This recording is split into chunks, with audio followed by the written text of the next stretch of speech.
नमस्कार बच्चों, आज हम पढ़ेंगे कक्षा 12 में जीव विज्ञान अध्याय 3 मानव जनन। ये वीडियो भाग 2 है। इससे पहले हम वीडियो भाग 1 पढ़ चुके हैं। उसमें हमने जाना था जनन क्या है। जनन वह प्रक्रिया है जिसमें जीव अपने ही जैसा दूसरा जीव उत्पन्न करता है ताकि उसका इस पृथ्वी पर अस्तित्व बना रहे, और इस पृथ्वी पर अस्तित्व बनाए रखने के लिए यह उसका एक महत्वपूर्ण लक्षण है। जितने भी जीव हैं, चाहे वो एक कोशिकीय हो या बहुकोशिकीय हो, चाहे छोटा अमीबा हो या फिर मनुष्य हो या कोई और जीव हो, वो सभी अपना अस्तित्व इस पृथ्वी पर बनाए रखने के लिए रिप्रोडक्शन या प्रजनन या जनन करते हैं। तो इससे पहले हमने जाना था, इसके बाद में जब ये रिप्रोडक्शन होता है तो उसमें कौन कौन सी प्रक्रिया होती हैं, इससे पहले वाली वीडियो हमने जाना था। आज हम पढ़ेंगे नर जनन तंत्र और मादा जनन तंत्र। तो इससे पहले हम देखते हैं नर जनन तंत्र। सबसे पहले नर जनन तंत्र में, नर जनन तंत्र मेल रिप्रोडक्टिव सिस्टम, इसमें ये मुख्य 6 अंग पाए जाते हैं। वृषण कोश, वृषण, अधिवृषण, शुक्र वाहिनियाँ, मूत्रमार्ग तथा शिशन और सहायक जनन ग्रंथियाँ। सहायक जनन ग्रंथियाँ 3 होती हैं, शुक्राशय, प्रोस्टेट और काउपर की ग्रंथियाँ। ये आज हम इसमें अध्ययन करेंगे। इसका जो मुख्य अंग है, नर जनन तंत्र का जो मुख्य अंग है, प्राइमरी अंग है, वो है टेस्टिज या वृषण, और इसके अलावा बाकी ये सारे जितने भी हैं वो इसके सहायक अंग के तौर पे काम करते हैं। वृषण कोश, वृषण कोश जब कोई बेबी भ्रूण होता है, भ्रूण में होता है, तो उस भ्रूण में ही ये वृषण उत्पन्न हो जाते हैं। यानी संतान इस फीमेल है या मेल है, ये भ्रूण में ही निश्चित हो जाता है। अगर वो मेल है, क्योंकि मेल पढ़ रहे हैं इस समय, मेल रिप्रोडक्टिव सिस्टम पढ़ रहे हैं, मेल है तो सबसे पहले जब शिशु बनना स्टार्ट होता है तो उसके वृषण उदर गुहा के नीचे होते हैं, यानी कि शरीर के अंदर होते हैं। लेकिन 7वें महीने में, भ्रूण के 7वें महीने में वो टेस्टिज या वृषण कोश में उतर आते हैं, यानी उसकी बॉडी से बाहर आ जाते हैं। अब ऐसा क्यों होता है? वृषण जो है वृषण कोश से बाहर, वृषण जो है बॉडी से बाहर वृषण कोश में क्यों आ जाते हैं या स्क्रोटम में क्यों आ जाते हैं? क्योंकि मनुष्य के शरीर का ताप जो है वो मनुष्य के शुक्राणु जो होते हैं वो उसको सहन नहीं कर पाते। वो शुक्राणु जो है खराब हो सकते हैं या डेड हो सकते हैं। यानी वृषण कोश का ताप जो है मनुष्य के शरीर के ताप से 2-3 डिग्री सेंटीग्रेड कम होता है, जिससे शुक्राणु का निर्माण होता है। यदि बॉडी के ताप के बराबर ही वृषण कोश का ताप हो तो उसमें शुक्राणु का निर्माण नहीं होगा, शुक्राणु डेड हो सकते हैं। इसीलिए मनुष्य में वृषण या टेस्टिज वृषण कोश में उत्पन्न होते हैं। इसके बाद आया वृषण। वृषण 4 से 5 सेंटीमीटर लंबा और 2 से 3 सेंटीमीटर मोटा होता है। ये जोड़ी में होते हैं, यानी प्रत्येक नर में 2 वृषण पाए जाते हैं। इसके बाद आया अधिवृषण। अधिवृषण एक 6 सेंटीमीटर लंबी नलिका है। इस नलिका में वृषण में जो शुक्राणु या स्पर्म बनते हैं, इस नलिका में होते हुए वो बाहर आते हैं। इसके बाद है शुक्र वाहिनियाँ, जिसको वासा डिफरेंस कहते हैं। शुक्र वाहिनी इसका भी यही काम है। अधिवृषण के बाद में वासा डिफरेंस पड़ता है। 45 सेंटीमीटर लंबी नलिका होती है जो एपिडाइमस के ऊपर होती है। इसमें से भी शुक्राणु होकर निकलते हैं। इसके बाद है मूत्रमार्ग तथा शिशन। मूत्रमार्ग यानी जिससे यूरिन त्याग होता है या मूत्र त्याग होता है, वो मार्ग, और इसके बाद में शिशन तथा पेनिस। मूत्र मार्ग लगभग 20 सेंटीमीटर लंबी संरचना होती है, 20 सेंटीमीटर लंबी रचना होती है, और ये इस मानव शिशन के ऊपर आकर खुल जाती है। इसके बाद सहायक जनन ग्रंथियाँ, accessory sex organs, sex glands हैं। इसमें शुक्राशय, प्रोस्टेट और काउपर की ग्रंथियाँ प्रमुख हैं।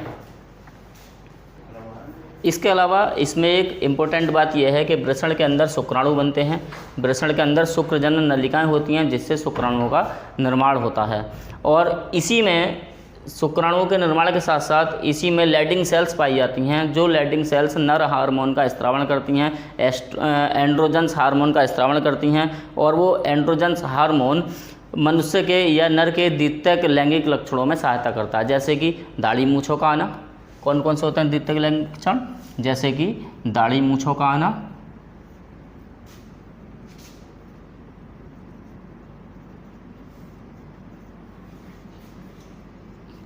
आवाज़ में भारीपन,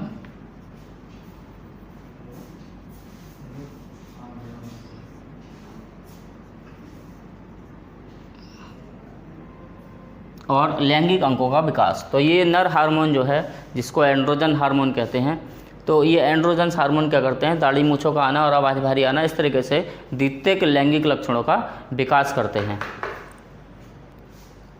इसके बाद हम पढ़ेंगे मादा जनन तंत्र, फीमेल रिप्रोडक्टिव सिस्टम।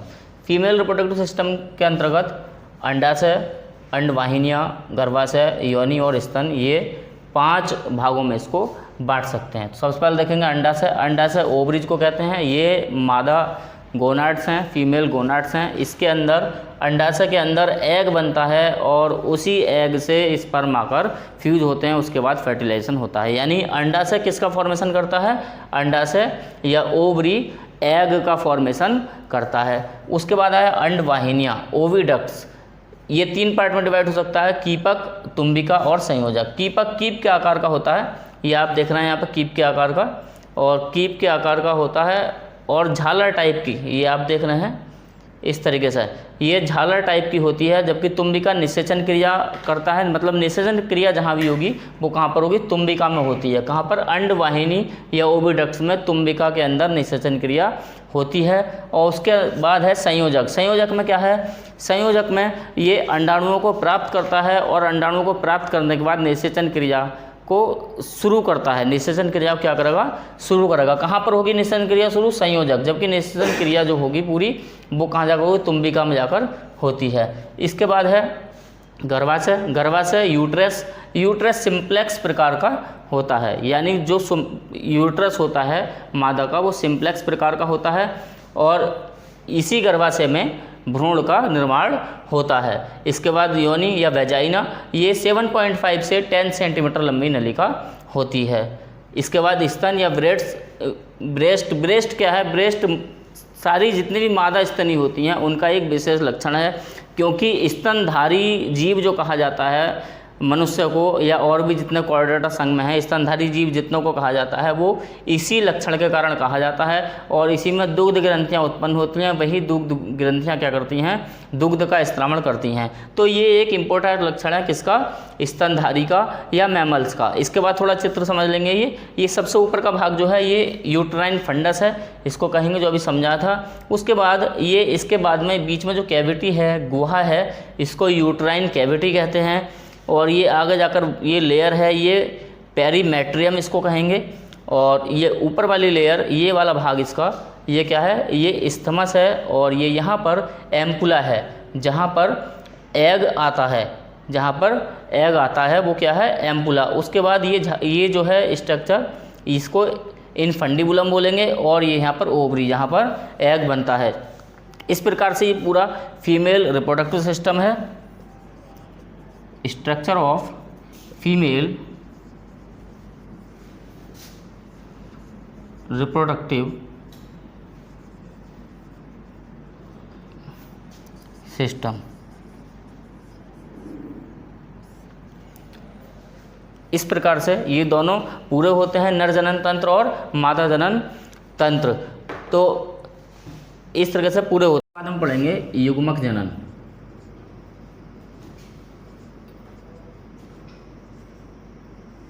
इंग्लिश में इसको कहेंगे गैमेटोजेनेसिस।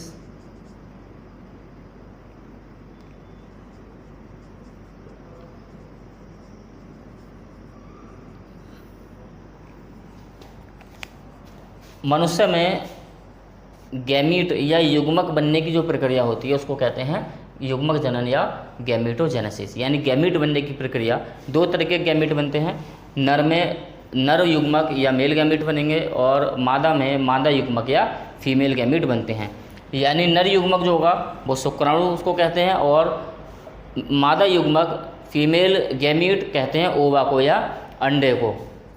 शुक्राणु 2 प्रकार के बनेंगे, ये बात ध्यान देने योग्य है। शुक्राणु जो बनते हैं मनुष्य में वो 2 प्रकार के बनेंगे, यानी स्पर्म या मेल गैमीट जो बनेंगे वो क्या बनेंगे, 2 प्रकार के। क्यों?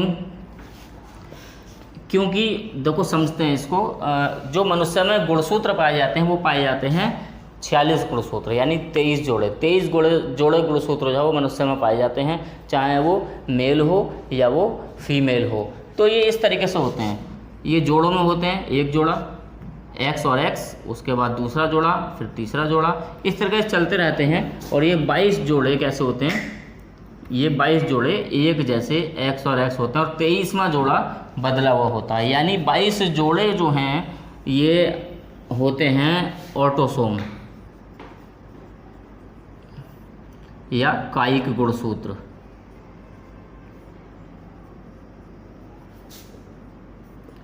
और ये 23वां जोड़ा जो है ये क्या है, ये है लिंग गुणसूत्र या सेक्स क्रोमोसोम।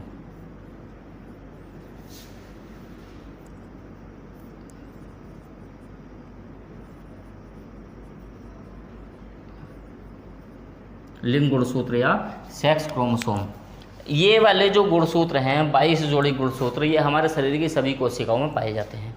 लेकिन ये जो गुणसूत्र हैं ये केवल स्पर्म और ओवा में पाए जाते हैं। ये 23वां जोड़ा जो है एक्स वाई, जिनको लिंग गुणसूत्र या सेक्स क्रोमोसोम कहेंगे, ये केवल स्पर्म और ओवा में यानी गैमेट्स में पाए जाते हैं। अब ये निर्धारित करेगा ये एक्स और वाई के होने वाली संतान पुत्र है या पुत्री है। तो इसलिए इसमें 2 प्रकार के शुक्राणु बनते हैं, एक एक्स प्रकार के और एक वाई प्रकार के। 2 प्रकार के शुक्राणु बनने के बाद में यदि एक्स वाले से फर्टिलाइजेशन होता है एग का तो पुत्री होती है, और यदि वाई वाले से होता है फ्यूजन तो पुत्र होता है। जैसे फीमेल्स में जो क्रोमोसोम होंगे वो इस टाइप से होंगे, और इसका 23वां जोड़ा भी कैसा होगा, एक्स और एक्स, यानी एक जैसे होंगे, सारे गुणसूत्र एक जैसे होंगे। अब यदि इस वाले एक्स के साथ ये वाला एक्स मिले तो क्या हो जाएगा, एक्स और एक्स, ठीक है, तो क्या हो गया पुत्री। और एक्स के साथ वाई यदि मिल जाता तो क्या हो जाएगा, पुत्र। वाई इंडिकेट करता है पुत्र को। केवल एक ये वाई गुणसूत्र जो है ये नर की संरचना को डिपेंड करता है। नर की संरचना किसके कारण होती है, केवल वाई गुणसूत्र के कारण। यदि वाई गुणसूत्र है तो वो नर है, और यहाँ पर एक्स गुणसूत्र है तो वो स्त्री है। तो इस प्रकार से शुक्राणु बनते हैं, वो 2 प्रकार के बनते हैं, एक एक्स गुणसूत्र वाला और एक वाई गुणसूत्र वाला। जबकि एग में या तो एक्स होगा या दूसरा भी कौन सा होगा, एक्स होगा, दोनों एक जैसे होंगे। अगर ये दोनों मिलते हैं तो पुत्री होगी, ये दोनों मिलते हैं तो पुत्र होगा। इस तरीके से गैमीट बनते हैं। अब गैमीट जो मेल में बनेंगे, ठीक, यानी स्पर्म बनेंगे। अब स्पर्म को कहेंगे स्पर्मेटोजेनेसिस।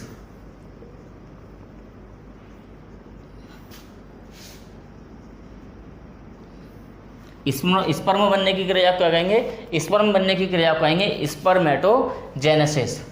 और अंडा या ओवा बनने की प्रक्रिया को कहेंगे oogenesis। ठीक है, स्पर्म बनने की क्रिया को स्पर्मेटोजेनेसिस या शुक्राणु जनन, और अंडा बनने की क्रिया को ओवा को oogenesis या अंड जनन। तो इस प्रकार से ये गैमेटोजेनेसिस की क्रिया होती है।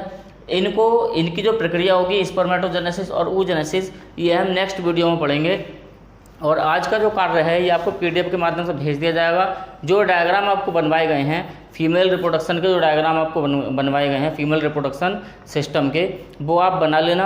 आशा करता हूँ कि ये आपको समझ में आ गया होगा, और यदि कोई चीज़ समझ में नहीं आती है तो आप मुझसे कांटेक्ट कर सकते हैं। धन्यवाद।